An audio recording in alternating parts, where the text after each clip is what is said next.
Hey guys, so I tried to do this video earlier on like maybe a month ago, end of August, early September. And of course with the messed up connection in South Royalton, it just was lagging like crazy, okay? So, the title of this video is called Bully Fred with a question mark. This is part of the whole anti-bullying KK's Way series. You guys, if you haven't caught on by now, I do a lot of my blog in series. And I kind of run it like a magazine. And if you are new to my blog, then hello.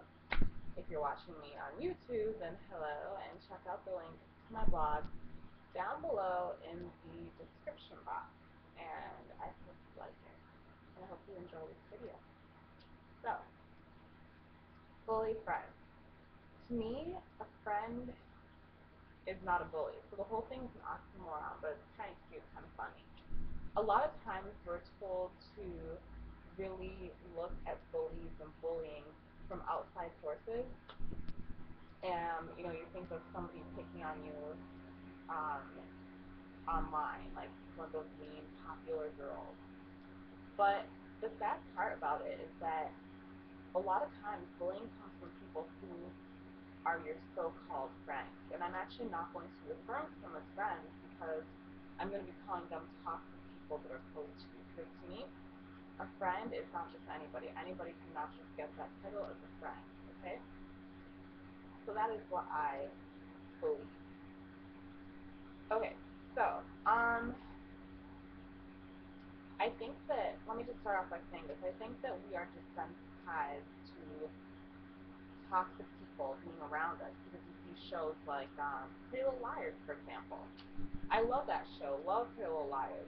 Loved it and couldn't wait until I was old enough a long time ago to actually read the books when they first came out. But Pretty Little Liars, they have this girl named Allie who is missing, dead, etc. And she was a bully friend. She was very manipulative. She was not a friend at all. She was a very toxic person to them. Yet, in the show they call her friend. The show doesn't necessarily make the characters realize that this was a bad person, okay, around them. Like, she was no good. So, I just want to raise awareness for this issue, because I know that as a young person, a lot of times, you just don't really know. And I can say, like, that the bullying that I've had when I was younger, middle school, mainly middle school, I guess you could say a little bit in the beginning of high school, but mainly middle school, came from bully friends or toxic people that were around me.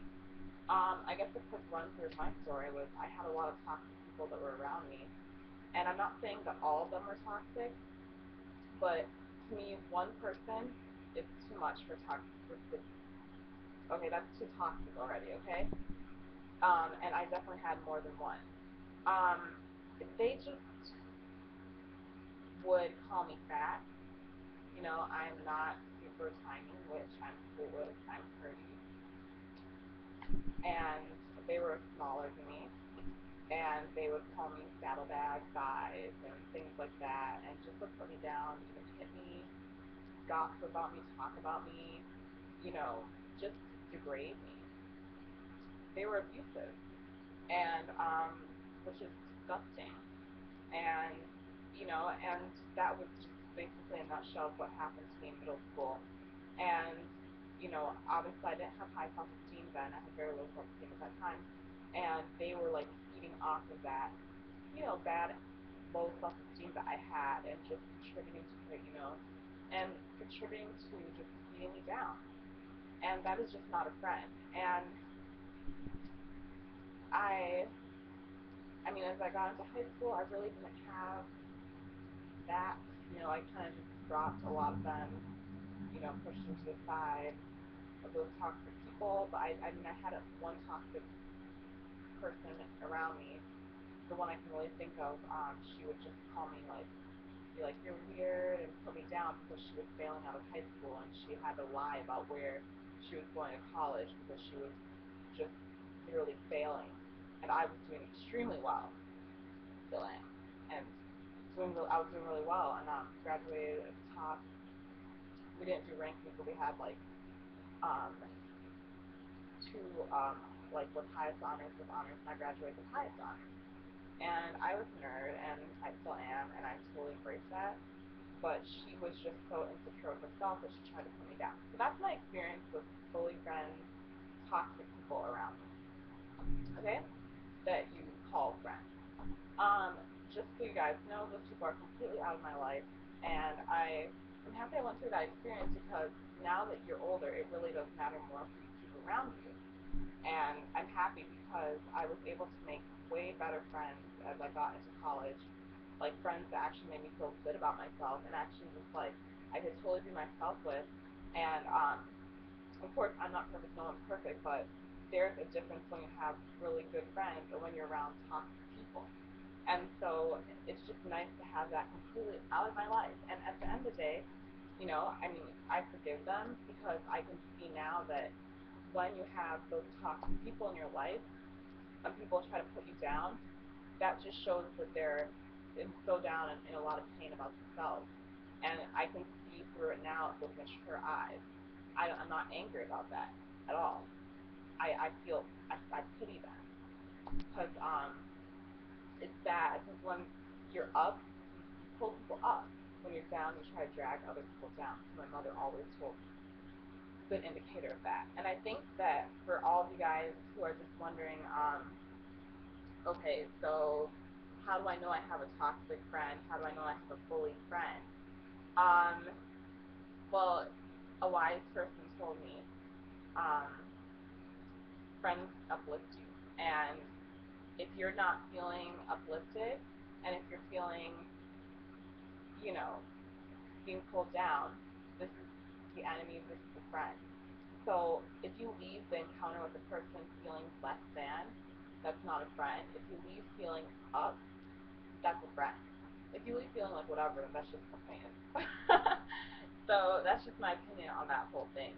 And I guess another thing to say is that um, I think a really, really good thing to think of is that have you guys ever heard the saying, I'm not sure if you have or have not, in the Bible it says that the devil roams like a lion looking for who to destroy. And it says like a devil comes, like basically like a wolf dressed in sheep's clothing.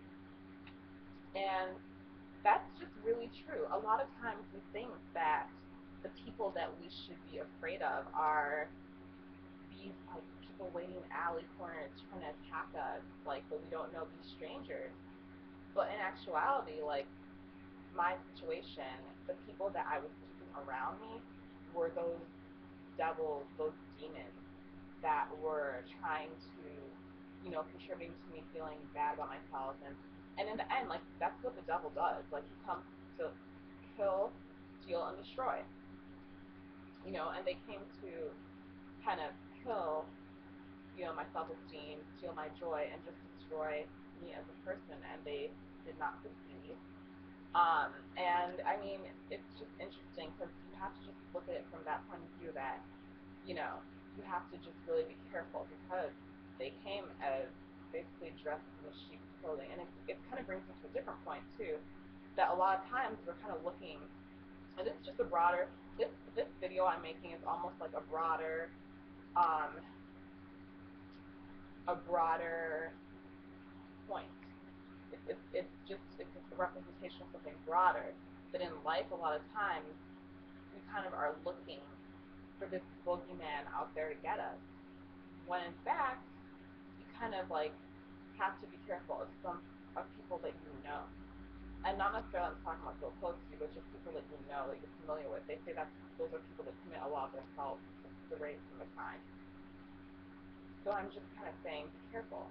Always remember to reevaluate people, reevaluate yourself, reevaluate your relationships and all that stuff. And I wish I knew about this a long time ago, but I'm a conqueror, not a victim, and I use what I've gone through to really teach other people and just use that as a learning tool. And that is all for my my anti-bullying Paypay's way. Hope you guys enjoy. Bye.